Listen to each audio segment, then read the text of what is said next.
aquí en Cara a Cara a través del 91.5 de FM. Te agradecemos que también nos sigas a través de nuestras redes sociales en Facebook, Twitter, Instagram, YouTube y TikTok. Solamente tienes que escribir @Zona 3 Noticias y ya estaremos muy cerca y estaremos recibiendo también tus comentarios y tus propuestas y también, cómo no, también recibimos los comentarios y críticas. Vámonos, esto es Cara a Cara. Cara a Cara, la entrevista.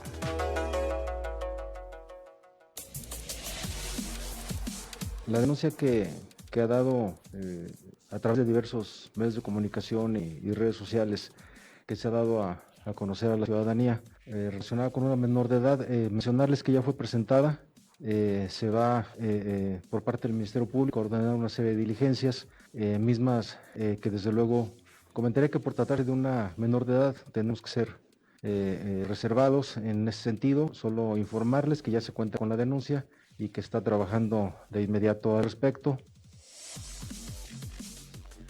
Son las 9 de la mañana con 7 minutos y vamos a platicar en este momento con Valeria Ávila, vicepresidenta de Hagamos. ¿Cómo estás, Valeria? Hola, muy bien. Gracias por la invitación. Muchísimas gracias por platicar con nosotros sobre este tema, pues un tanto cuanto delicado porque afecta a una menor. Es sobre este abuso del cual ha sido señalado el magistrado José de Jesús Covarrubias.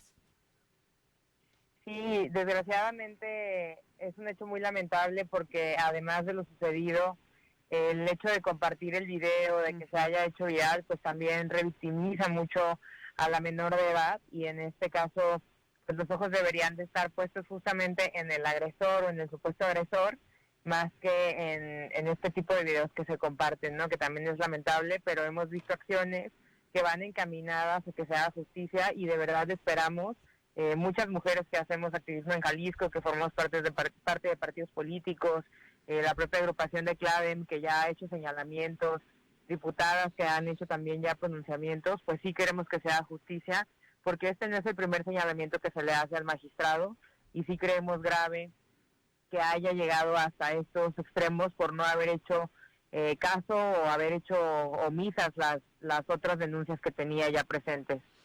Así es, y también me llama mucho la atención lo que acabas de comentar, la viralización de este video. Creo que también nosotros como ciudadanos tenemos que tomar conciencia y ser respetuosos con esta situación y no seguir en este rol, ¿no? De compartir. Así es.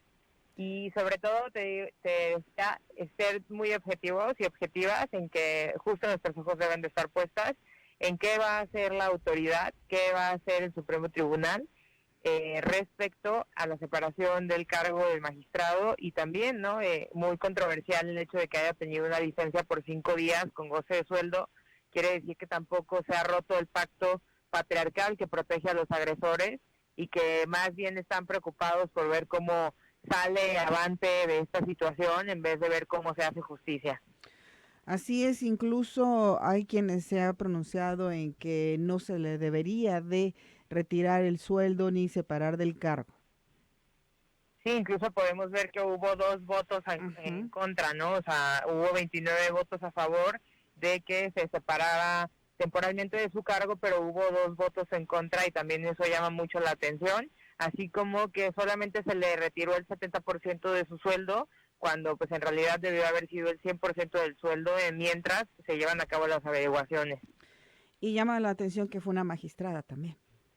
Sí, así es, fue un magistrado y una magistrada y ahí habría mucho que reflexionar, ¿no? Sobre la situación que se vive, no solo por una sobreexigencia a la magistrada, porque no por ser mujer tendría que cargar con toda la responsabilidad, pero sí más bien sobre los dos, la magistrada y el magistrado, el por qué votar en contra de algo que a todas luces demuestra que hubo un abuso sexual infantil. Bueno, a uno de los argumentos que utilizó el magistrado Manuel Higinio Ramiro, es que estarían ante la presencia de no el desarrollo de un debido proceso, sino de un linchamiento. Puede ser que el haber compartido todo esto en redes sociales incentive el linchamiento social, pero el delito sigue ahí, ¿no? El delito sigue a la vista, la denuncia fue hecha de manera formal y creo que eso era lo que los magistrados, el magistrado y la magistrada tuvieron que haber tomado en cuenta, ¿no? Que un magistrado no tiene por qué, por su fuero o por cualquier otra cosa, por incluso las relaciones que el magistrado presume tener, no debe de ser tratado con favoritismo, al contrario, debe de ser tratado conforme a la ley, y la separación del cargo pues justamente hablaría de la justicia que se tiene que ejercer. Sabemos que en unos minutos más estarán en el Congreso del Estado solicitando que se tome en consideración qué puntos, qué es lo que ustedes van a estar solicitando. Pues de hecho ayer lo que sostenía la diputada Mara Robles, que era la petición que se hacía, era que debía ser separado definitivamente del Supremo Tribunal de Justicia del Estado, que se debe de iniciar un juicio de procedencia en el Congreso de Jalisco y que se debe atender el caso también desde la Comisión de Responsabilidades del Consejo General Universitario de la universidad, porque justamente él es un maestro investigador de la Universidad de Guadalajara y evidentemente no se puede permitir que él esté cerca de alumnas. Ya incluso ha habido varios señalamientos, a lo mejor no todos de manera formal, pero sí hay muchos señalamientos de parte de exalumnas del magistrado de que siempre se extralimitaba, ¿no?, en sus funciones de docente. Entonces, esto se torna muy importante porque estas tres peticiones pues pueden asegurar tanto la justicia para la víctima como proteger a otras mujeres de este tipo de situaciones. Así es, estos puntos son muy, muy importantes y se estará esperando que se resuelva de la mejor manera, ¿no? Así es. Y pues ahí hay que darle también seguimiento a las peticiones de la diputada Mara Robles, que creo que va a ser una petición al unísono de todo el Congreso del Estado por las implicaciones que tiene este caso de abuso sexual infantil. Así es. Platícanos un poquito qué significa romper el pacto. Romper el pacto patriarcal tiene que ver con primero el pacto patriarcal tiene que ver con el silencio que hacen los hombres o que guardan los hombres para proteger a uno de sus iguales, ¿no? En este caso el Supremo Tribunal de Justicia no rompe el pacto al haberle dado una licencia con goce de sueldo por 5 días al magistrado, ¿no?, en una intención de protegerle. Y romper el pacto hubiera sido que de manera inmediata ellos hubieran decidido retirarle del cargo para iniciar las averiguaciones o en lo que iniciaban las averiguaciones, y no esperar a que la presión social y mediática les obligara a hacerlo. Ellos hubieran podido hacerlo, hubieran roto el pacto patriarcal, hubieran hecho un acto de justicia social incluso, pero decidieron hacerlo ya que se vieron presionados por el Congreso del Estado, las colectivas feministas, las agrupaciones políticas, y entonces eso habla pues de que ellos siguen protegiéndose entre ellos. Ese es el pacto patriarcal al que hacemos alusión nosotros las mujeres o las colectivas feministas. Bueno, pues son 40 años los que tenía ya ejerciendo como profesor. Entonces, me imagino que habrá muchas quejas en contra. Aquí también la importancia de presentar las denuncias por parte de quienes han sufrido este tipo de agresiones. Sí, de hecho, el día de ayer pude ver en las redes sociales de la doctora Erika Loyo que también la Comisión de Sanciones iba a estar abierta para recibir las denuncias de las alumnas que hayan pasado por una situación parecida con el magistrado o con cualquier otro profesor o profesora, pero en específico de este caso, la doctora mencionó que estaban las puertas abiertas para recibir todas las denuncias y que esto también ayude a fortalecer la separación del magistrado de dar sus clases y de estar al frente de las aulas, ¿no?, que creo que es muy importante. Sé que es muy dolorosa la denuncia, pero en estos casos es muy importante que se hagan de manera formal para, como te digo, poder fortalecer la separación del cargo del magistrado.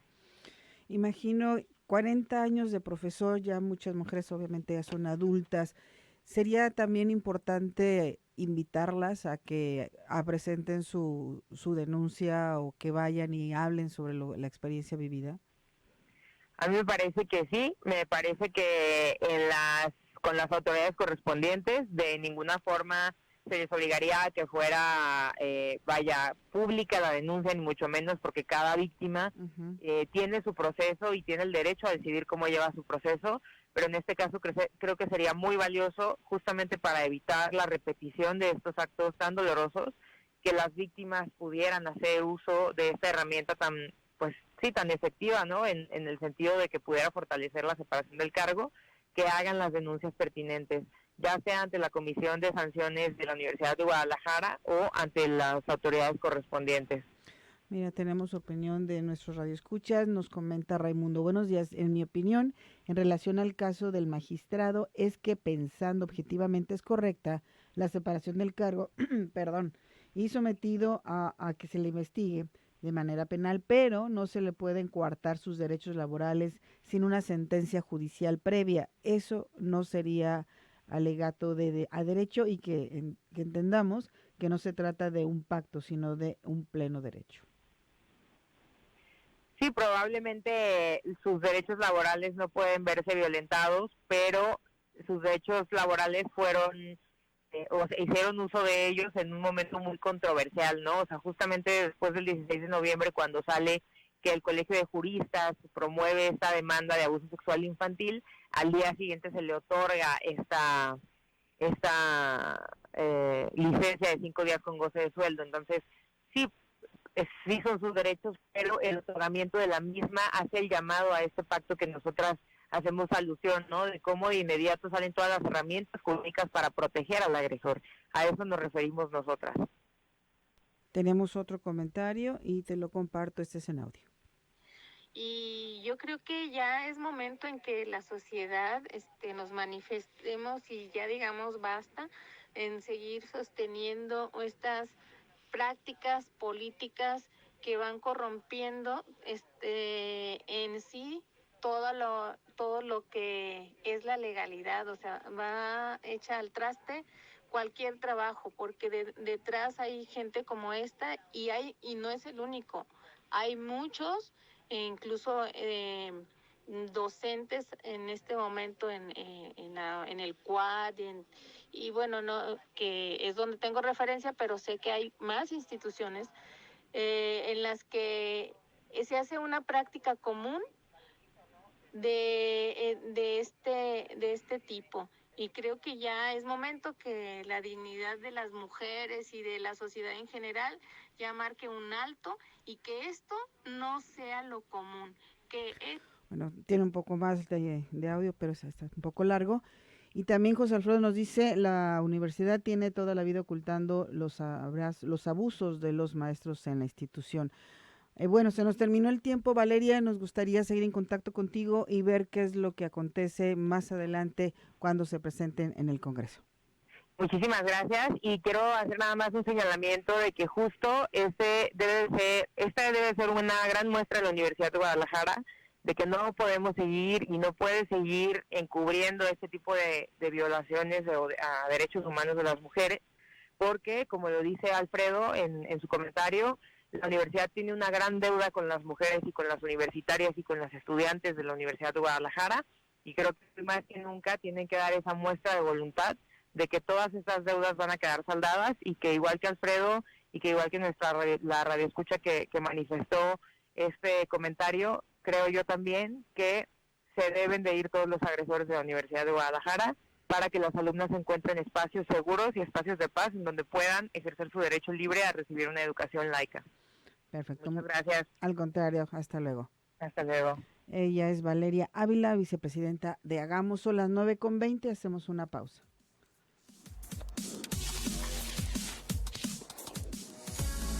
Mantengámonos cerca. Línea WhatsApp 33 18 80 76 41. En contexto.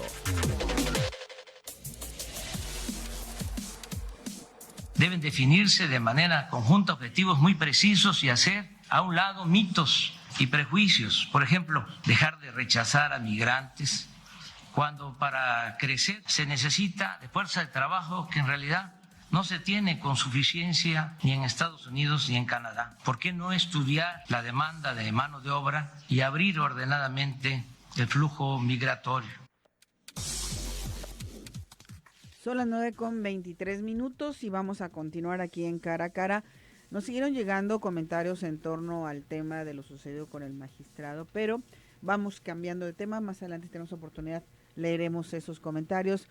Porque, bueno, traigo la voz, no sé qué está sucediendo, estaré cambiando de voz.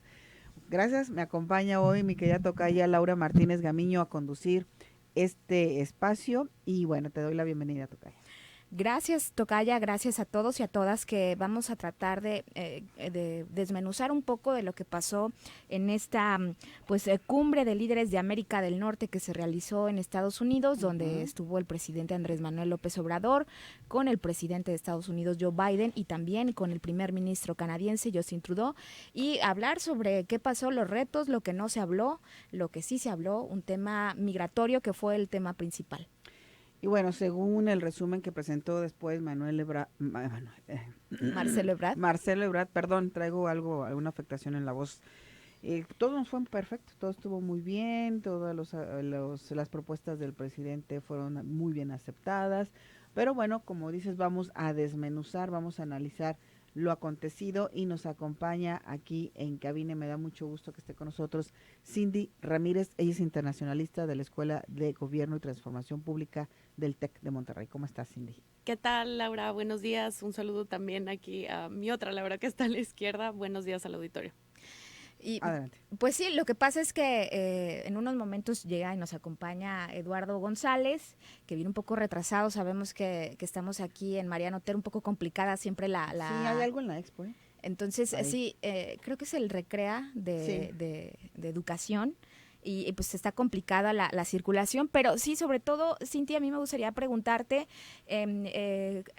a grandes rasgos, ¿cuáles fueron quizá los 3 temas principales que se hablaron en esta cumbre de líderes de América del Norte 2021? Que a mi particular punto de vista, creo que el tema migratorio fue lo más importante, Lau, Cinti, en el que mencionábamos, yo traté de ver un poco cómo el presidente Andrés Manuel López Obrador pues le hablaba a Joe Biden en algo que a mí me pareció muy... Pues dijo Marcelo Ebrard que hubo una muy buena química entre ellos. Sí, ahorita vamos a escuchar el audio, pero ¿tú cómo viste, Cinti, este tema que les pide que, pues, qué onda con los migrantes, ¿no? A ver, creo que es importante recordar que esta cumbre trilateral tiene como naturaleza una naturaleza económica. Sí. Entonces, es una cumbre de naturaleza económica en la que se platicaron temas relativos a la cuestión migratoria. Se tocó muy por encima este asunto de la iniciativa que presentó la Casa Blanca en enero de este año, entonces ya llovió hace un buen rato. Sí. Es una iniciativa que está en ambas cámaras para ver si se puede regularizar a 11 millones de personas. Eso se tocó muy por encima, que en realidad sería el punto plateal y que en realidad es parte como de una lista de deseos de Biden que nadie cree que realmente vaya a pasar, sino que políticamente hablando se presenta para demostrar como buena voluntad respecto a las poblaciones pues que entrarían en este proceso de regularización. Eso por un lado. La parte que se profundizó un poco más tiene que ver con este retraso en la entrega de fondos para fortalecer el programa Sembrando Vida. Sí, claro. Ya se acordarán ustedes que se trata de pues brindar más oportunidades para la región centroamericana y es un dinero que se había prometido desde la época de Trump. Uh-huh. Llega Biden y refrenda el compromiso de aportar este dinero y pues no ha llegado, ¿no? Entonces lo que hace el equipo del canciller y también el presidente es más o menos tratar de sacar el compromiso de, bueno, está bien que nos digan sí, pero díganos cuándo, ¿no? Sí, sí, claro. Y entonces ahora ya el programa tendría un nombre en lugar de Sembrando Vida, que es como la parte mexicana, sí. La parte de cooperación junto con Estados Unidos se llamaría Sembrando Oportunidades. Uh-huh. Entonces esto va bajo una lógica de que hay que atender las causas de la migración y no solamente tener un abordaje desde el punto de vista como de securitización o militarización del Estado. Entonces, ese punto fue importante, es una de las cosas que se trataron. Hay quien pregunta por qué no se habló más sobre el tema de energía, pues porque no era una cumbre energética, no había mesas para hablar sobre tema energético, entonces simplemente no era el lugar. Pero sí se habla de otras cosas importantes, el tema de la COVID-19 ¿sí? Y de la necesidad de fortalecer todas las cadenas de suministro médico, por ejemplo. Eso es súper importante y no necesariamente ha resonado tanto en la empresa y desde luego temas de seguridad, así como a grosso modo. Y yo, Perdón, pero sí, precisamente he escuchado opiniones que el tema energético y también lo de la inversión al sector minero, pues no se tocó, pero como bien lo dices y puntualmente, Cinti, esta cumbre que se realiza y que el próximo año se va a realizar aquí en México, es importante señalar que esta imagen que vemos no la vimos con el presidente Donald Trump, con el expresidente Donald Trump, ¿no? Pues ni siquiera hubo cumbre. Exactamente. Tenía 5 años que no se hacía la cumbre y esta cumbre se supone que es una cumbre anual. Y hace 5 años que no se hacía. ¿Y por qué no se realizó? Pues porque había relaciones ríspidas, estaba el proceso de negociación del TEMEC, por ejemplo, donde Canadá también tuvo ahí sus asegúnes con Estados Unidos. Sus detalles. Entonces, exacto, hubo sus detalles, no hubo muchas ganas. La mayor parte corresponde al gobierno del presidente Trump, que si estaba negado a algo era justamente a los procesos de cooperación internacional, ¿no? O sea, estaba volcado hacia el interior, hacia Make America Great Again y todo esto, y no fortalecer la parte internacional. Con el presidente Biden, pues ya se recupera esta iniciativa que en alguna época empieza con George W. Bush. Bueno, otro de los puntos que señaló el presidente Andrés Manuel López Obrador en esta cumbre fue la cuestión del crecimiento económico de China, y que en un momento dado podría irnos ganando la batalla a todos estos 3 países, ¿no?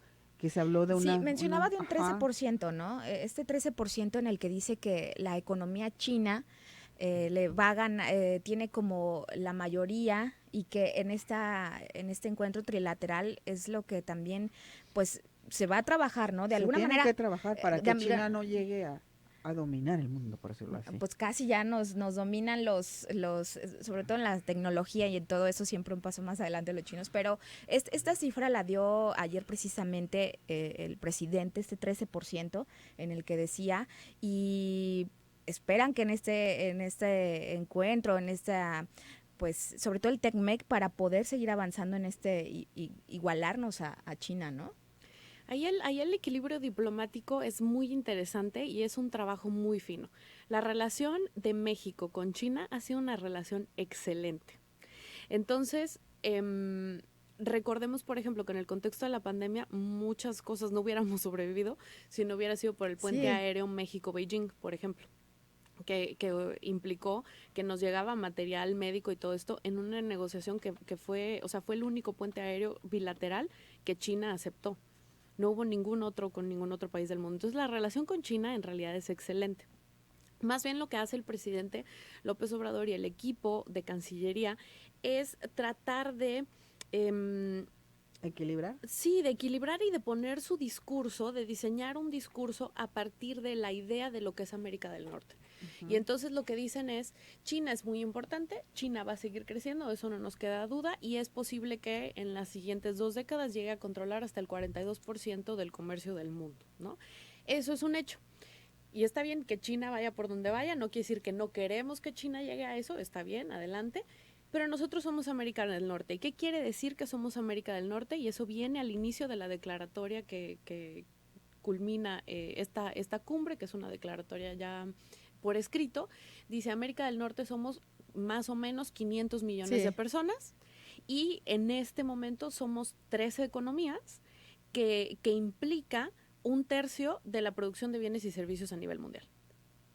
Entonces, bajo ese marco, es que entonces todos dicen, este pastel, pues hay lugar para todos. China va a seguir creciendo mucho, es un desarrollo muy particular, pero no por eso nosotros nos tenemos que quedar atrás. Y entonces tendríamos que nosotros participar del fortalecimiento de América del Norte bajo un esquema, fíjense que proponen algo bien interesante, que es esta idea de la sustitución de importaciones que se hablaba en los años 50. Se acordarán ustedes, el auditorio, que hubo por ahí una campaña que se llamaba Lo hecho en México está bien hecho. ¿Se acuerdan? De un sello, de un águila. Claro. Era esta idea de sustitución de importaciones y de fortalecer el desarrollo nacional.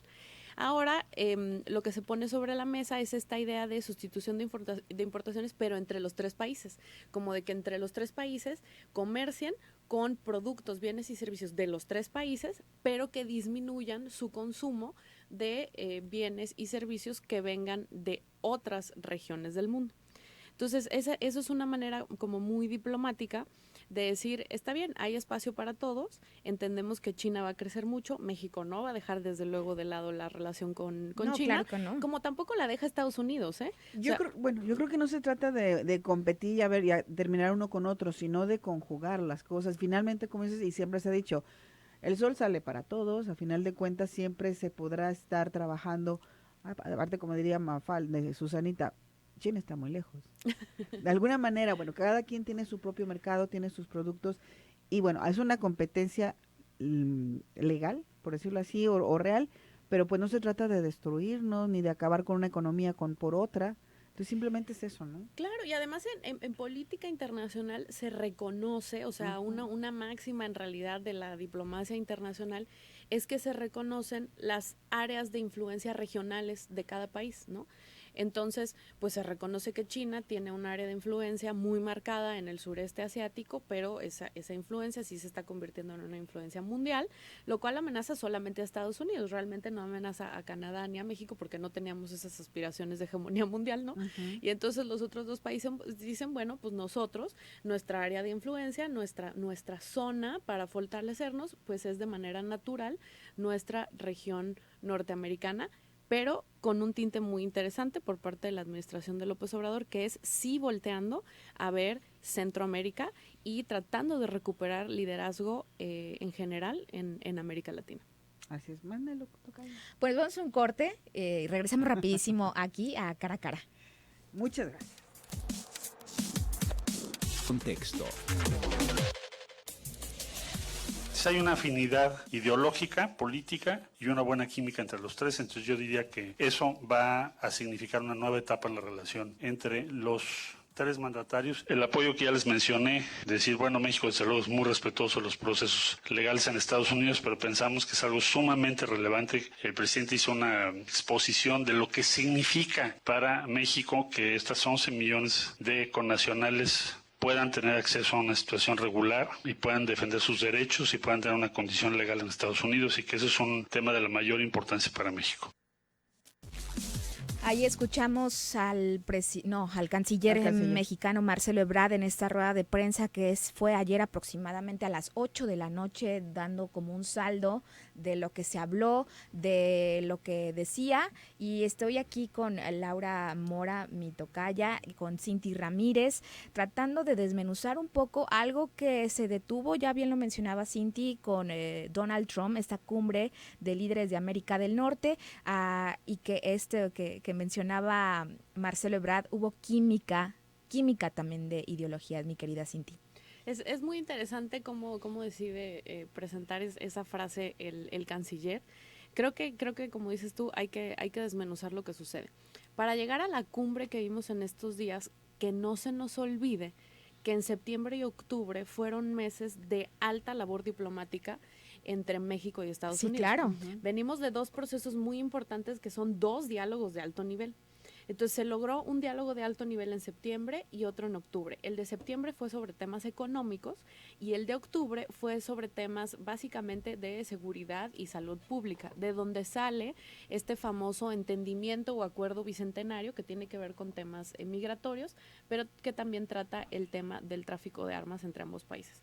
Entonces, para lograr tener química en una cumbre como esta, donde ya van los jefes de Estado, se hace todo un trabajo previo entre los equipos, como dice el nombre, de más alto nivel, es decir, secretarías de Estado de ambos países antes. Entonces, estos dos foros, estos dos diálogos ya habían sido muy exitosos y muchas de las cosas que se reiteran en la cumbre, pues en realidad ya se trabajaron antes, es decir, vienen de arrastrar el lápiz y lo que hacen en la cumbre es refrendar esos acuerdos que se dieron en las pláticas y quizás poner fechas. Incluso decía el canciller, ya tenemos entregables, ¿no? Sí. Entonces, como muy en el espíritu de, recuerden que ya hubo antes grupos de trabajo, task forces, que estuvieron trabajando sobre estos temas, y ahora venimos acá a la declaratoria pública, a un foro más de naturaleza política para darle visibilidad y también certidumbre a el resto de la opinión global de que hay un acuerdo que va funcionando bien entre los tres países. Entonces, creo que eso es bien importante. Y otra cosa que es importante es que más que química, yo creo que hay respeto.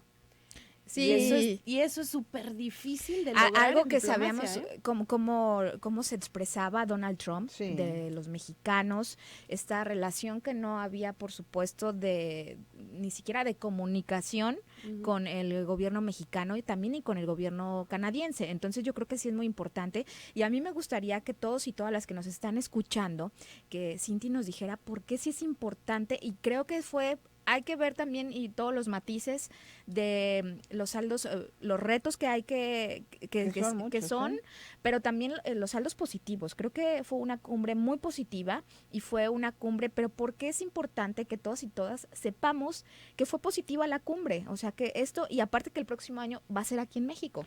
Así es, yo creo que es muy importante esto que señala Sinaba, haciendo hincapié en la relación de estos tres presidentes. Creo que tiene mucho que ver el que Joe Biden viene de haber sido vicepresidente de Obama, y que Obama siempre estuvo manejando muy bien el respeto hacia todas las razas, todos los países, y entonces como que está dándole seguimiento a esta forma de relacionarse. Y si yo noté algo, no sé, igual me puedo equivocar, la actitud de Andrés Manuel hacia Biden fue diferente a la que tenía con Donald Trump. Sí, claro. Con Donald Trump, para mí, igual puedo equivocarme, era como más a lo mejor suena fuerte la palabra, de servilismo, de quedar bien con Donald Trump, y aquí los vi como más al mismo nivel los tres. Yo creo que era una relación de apaciguamiento, ¿no? Lo que había entre el Trump y AMLO. De hecho, el presidente eligió no hacer muchas declaraciones respecto a su homólogo de Estados Unidos, justamente para no meterse en camisa de 11 varas. Y le dejó gran parte del manejo, por ejemplo, en las épocas más ríspidas, se acordarán de las amenazas por los aranceles, ¿no? Sí, claro. Le dejó ese manejo al equipo de Cancillería, que respondió de manera no pública, sino más bien interna respecto a los otros diplomáticos estadounidenses, diciendo, bueno, si hay esta amenaza arancelaria, nosotros podríamos tener esta propuesta de reciprocidad arancelaria en productos que vienen casualmente de regiones que apoyan al presidente Donald Trump.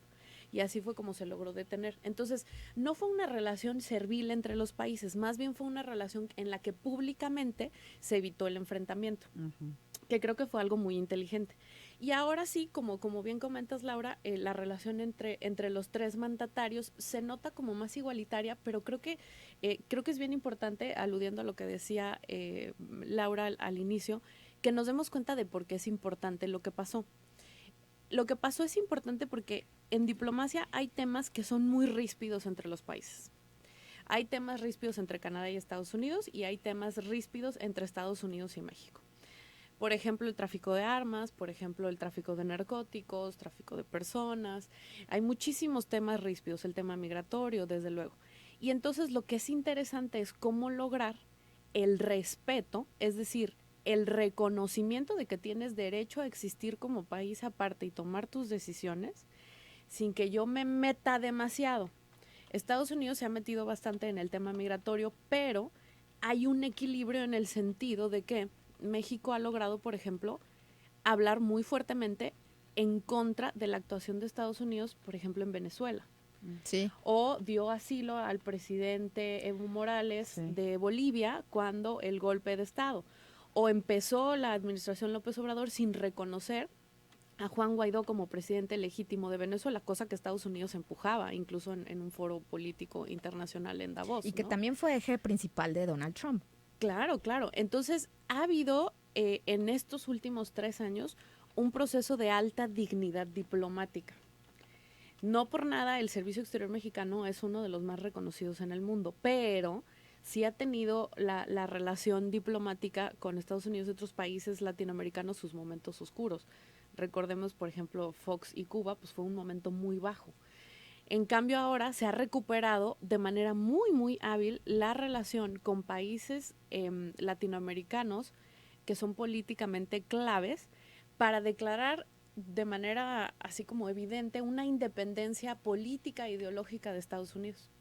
Y eso es lo que ha logrado la Cancillería, y por eso es tan interesante que, a pesar de que México ha hablado en contra de la OEA, que está en Washington, D.C., a pesar de que ha habido declaraciones muy fuertes respecto al intervencionismo en Venezuela o en contra del embargo cubano en la ONU y todo eso, a pesar de que ha habido todo eso, en realidad el trabajo diplomático ha sido tan bueno que se logra tener grupos de trabajo y tener una cumbre que es, o sea, Sarmiento y Ciro Gómez Leiva dicen, pues la neta sí le fue bien.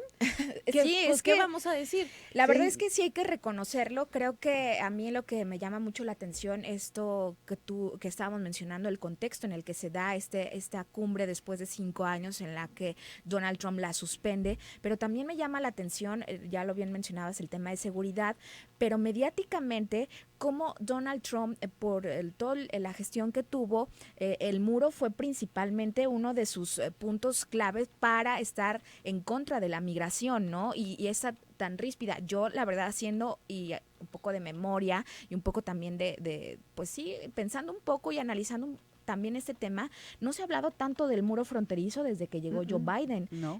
Y esta relación, y yo creo que, a ver, es importante poner en contexto esto porque creo que sí fue muy positiva esta cumbre y a mí me parece que sí es importante que todos y todas lo sepamos para que veamos en el tema de la diplomacia. Y tú dijiste algo muy cierto, Cinti, una diplomacia con dignidad, y yo creo que eso es muy valioso. Sí, como comentabas, también me tocó escuchar a Sergio Sarmiento diciendo que en gran parte estaba de acuerdo en la cuestión de la economía, de las declaraciones que hizo el presidente Andrés Manuel López Obrador. Lo que sí decía, bueno, pues entonces ahora también es importante pues generar toda esta economía, el crecimiento de la economía con cosas factibles, con cosas tangibles, para que entonces sí haya un crecimiento real sobre la economía. Tengo algunos comentarios, me gustaría compartírselos a ustedes antes de que se nos acabe el tiempo, porque ya dice David, él es escéptico, dice, México líder es broma, el líder debe ser capaz de resolver problemas, nosotros no resolvemos los nuestros. Y luego por acá, dice Javier Laura, buenos días, yo no podía calificar de exitosa la visita de AMLO debido a que como pregona con las palabras que dijo López contra los hechos que son deplorables, no me crea certidumbre. Fue un medir la temperatura de las aguas en México, Estados Unidos y Canadá. Es que creo que también por años y por generaciones todos los mexicanos tenemos una rivalidad profunda con Estados Unidos, como que nos fue inculcado ya en el chip de nacimiento y creo que también radica en eso, ¿no? Como que vemos todo sobre todo no con el tema migratorio. Creo que viene como esta pelea con Estados Unidos y a veces no sabemos ni por qué, ¿no? Yo creo que es un sentimiento doble, porque también mucha gente quiere ir allá, bueno, sí, emigra, ¿qué les puedo decir yo de mi visa? Sí, pero que quiere ir a trabajar, que quiere a quedarse a buscar el sueño americano. Yo creo que no es tanto que tengamos una rivalidad o algo, simplemente, pues, a lo mejor envidia de cómo vive la gente allá, pero y por eso se busca el sueño americano. Sí, es una relación amor-odio, que es parte del encanto que tiene Estados Unidos en el mundo, no solo con México. Bueno, sí. O sea, hablamos de poder duro en relaciones internacionales, que es esta idea de lo militar y lo económico, pero el poder blando es el atractivo cultural que un país tiene frente a otros países. Entonces, como dice Laura, a lo mejor en lo militar y en lo económico podemos resentir a Estados Unidos o le queremos ciertas cosas, pero en lo cultural sí hay un proceso así como de admiración de ciertas cosas. O sea, consumimos Hollywood, nos encanta todo eso y hay que ir a los parques de diversiones y, o sea, es muy aspiracional. Pero creo que parte de lo que comentaba el radio escucha, que dice que no está tan seguro, creo que en temas de relaciones internacionales, cuando juzgamos el papel de los países, a veces se nos mezclan nuestros sentimientos respecto de la política doméstica. Y nuestras filias y fobias a nivel doméstico luego las traducimos en como un lente que nos hace juzgar de manera favorable o desfavorable ya de entrada una actuación en lo internacional, y son dos cosas muy diferentes. Y no solamente para este gobierno. Pensemos en las épocas doradas del PRI, ¿no? Una cosa era la actuación doméstica del PRI hacia el interior, increíblemente represiva, de guerra sucia, todo eso que sabemos, pero afuera era otra cosa. Era una orientación como más de izquierda, como de empujar la diplomacia de la no intervención, de justamente buscar restablecer relaciones con China y todo ese tipo de cosas en medio de la Guerra Fría, ¿no? Entonces no necesariamente son lo mismo la política doméstica que la política internacional, y no necesariamente los juicios se pueden trasladar tan fácilmente de una a otra. Entonces creo que hay varios elementos.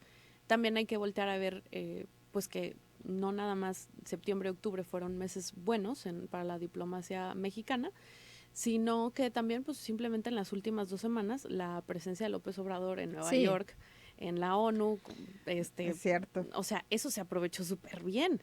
Lo que no nos dicen es que fue a dar un discurso por una presidencia rotativa que le toca a México que dura un mes. Pero todo el impacto mediático que tuvo es impresionante, y la verdad es que mediáticamente hablando, pues se explotó mucho. Sí, sobre todo todos los mexicanos que estaban afuera de la ONU, por ejemplo, cuando salió de su hotel para dirigirse a la ONU, y pues también ayer que... Le cantaron también. Sí, yo creo que es un contexto que nos hace analizar las cosas y nos hace repensar qué es lo que está haciendo la diplomacia mexicana, acercándose hacia los Estados Unidos, acercándose en este encuentro trilateral, que a mí me llama mucho la atención que el próximo año se realice aquí en México. No sé en qué consiste, Cinti, o cómo se rolan. Pues ahora hay mucha tarea, hay que organizarla por acá. Es significativo que después de 5 años que no se organizaba, la siguiente fuera en México, pero sí, por lo general hay rotación, pero es significativo que Estados Unidos y Canadá dijeran, está bien, sigue Ciudad de México. Entonces eso está muy bueno. Pues se terminó el tiempo, pues un placer tenerte aquí, ojalá estés regresando porque la gente está opinando. Dice Claudia, felicidades por el programa, excelente participación de las 3, muy objetivas, así que vamos a hacer yo digo que más. siempre hay que reconocer y ver todos los lados. Sí, claro. Y saber y poner sobre la mesa el por qué es importante y el por qué sí se debe de pues analizar estos temas, ¿no? Y sobre todo lo que pasó el día de ayer en los Estados Unidos. Así es, pues nos vamos. Muchísimas gracias, Cinti. Muchísimas gracias, Laura. Locaya, un placer compartir contigo micrófono. Nos escuchamos el domingo. Ay, sí, cierto. Aquí vamos a estar el domingo desde las 9 de la mañana. Quédate con nosotros en esta transmisión especial de las elecciones extraordinarias de Tlaquepaque. Así es, nos escuchamos el próximo domingo 21 desde las 9 de la mañana. Como dice, no me voy. No. ¿Nos llevan? No me voy. Ah. Vámonos. Gracias.